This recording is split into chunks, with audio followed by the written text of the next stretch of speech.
All right, let's talk about sleep. For years, we've all been chasing this magic number, right? 8 hours.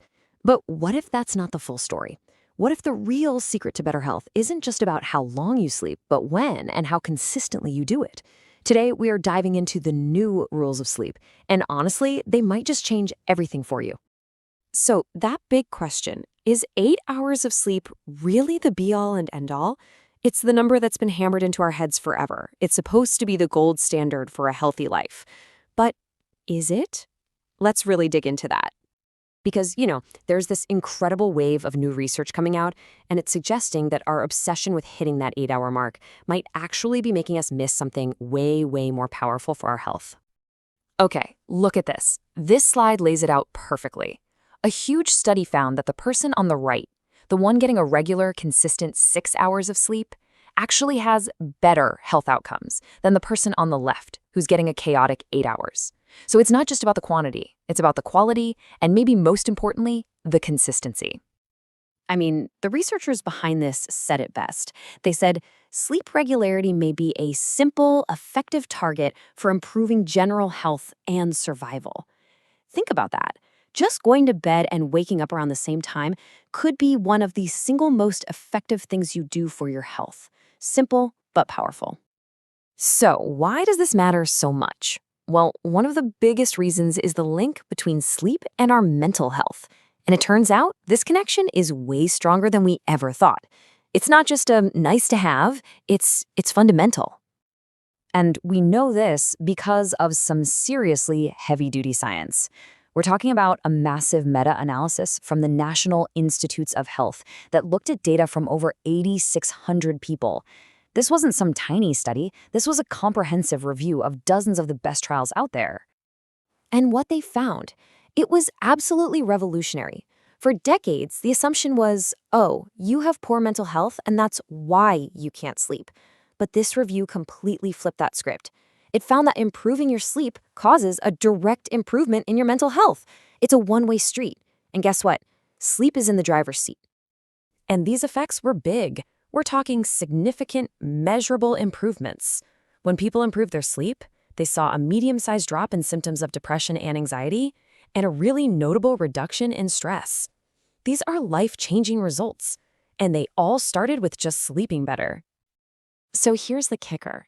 It's what's called a dose-response relationship. The better your sleep gets, the better your mental health gets. It's that direct. It's like turning up a dial. You turn up your sleep quality, and your mental well-being improves right along with it. This gives us something we can actually work with. Which brings us to our first new rule of sleep. If getting better sleep is our goal, then consistency is how we get there. Seriously, think of consistency as your new superpower.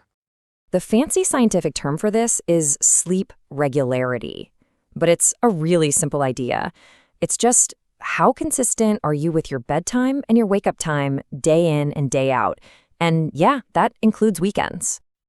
Scientists actually break this down into 4 parts. How consistently you fall asleep, wake up, the midpoint of your sleep, and even the duration. When these are all consistent, you're anchoring your body's internal clock, your circadian rhythm. You're giving every single cell in your body a clear signal about when to be on and when to be off. The more consistent you are, the stronger that signal is. And the payoff for getting this right? It's just staggering. A huge study of over 60,000 people found that those with the most regular sleep patterns had a 20 to 48% lower risk of dying from any cause. Let that sink in for a second. That is a massive, life-altering difference, all from the simple habit of a steady sleep schedule. Okay, but knowing you need to be consistent and actually doing it can be tough, especially if you're someone who struggles to sleep in the first place. And that leads us to our second new rule. Now, this one is a bit counterintuitive. It's going to sound backward at first, but it's one of the most effective tools we have. And just so you know, this isn't some wacky idea I found online. This technique is a cornerstone of something called cognitive behavioral therapy for insomnia, or CBTI. And that is widely considered the absolute gold standard treatment for chronic sleep problems. So what is it? It's called sleep restriction therapy. And the whole idea is to improve your sleep efficiency. That's the percentage of time you're in bed that you are actually asleep by intentionally limiting your time in bed.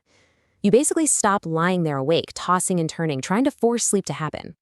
So here's how it works, and you gotta follow the steps. First, you keep a sleep diary for about a week to see what your baseline is. Let's say you're in bed for 8 hours a night, but you figure out you're only really sleeping for 6. Your average sleep time is 6 hours. So for step 3, you restrict your time in bed to just 6 hours. This is the hard part, I know. It builds up what's called sleep drive. Then you track your sleep efficiency. The goal is to be asleep for at least 90% of the time you're in bed. Once you're hitting that mark consistently, then you can slowly, and I mean slowly, start adding time back, like 15 minutes at a time. It's a gradual process of retraining your body to sleep solidly. The whole point of this is actually psychological. You're trying to break that awful, frustrating cycle of tossing and turning. You're retraining your brain to build a brand new, powerful connection. My bed is for solid, deep sleep. It is not a place for anxiety and being awake. So let's put this all together. Let's build a new playbook for sleep. What does this actually mean for you tonight? Here's the big shift. The old rule was all about obsessing over getting 8 hours. The new rule: forget the number and prioritize a consistent schedule. The old way was to lie in bed for hours trying to sleep. The new way is to match your time in bed to the time you're actually sleeping. And this one is crucial. No more sleeping in on weekends. The new rule is to keep your wake-up time the same, 7 days a week, to lock in that body clock. So if you only remember 3 things from all of this, make it these. Number 1, your sleep schedule is a better predictor of your lifespan than the number of hours you sleep. Wow. 2, better sleep doesn't just happen when you feel good, it causes you to feel good. And 3, your 2 most powerful tools are a rock-solid, consistent schedule and, if you need it, the strategic use of sleep restriction. And hey, don't just take my word for it. The science is so clear on this that the National Sleep Foundation's consensus panel now officially states that consistent bedtimes and wake times are tied to better outcomes across pretty much every measure of health and performance you can think of.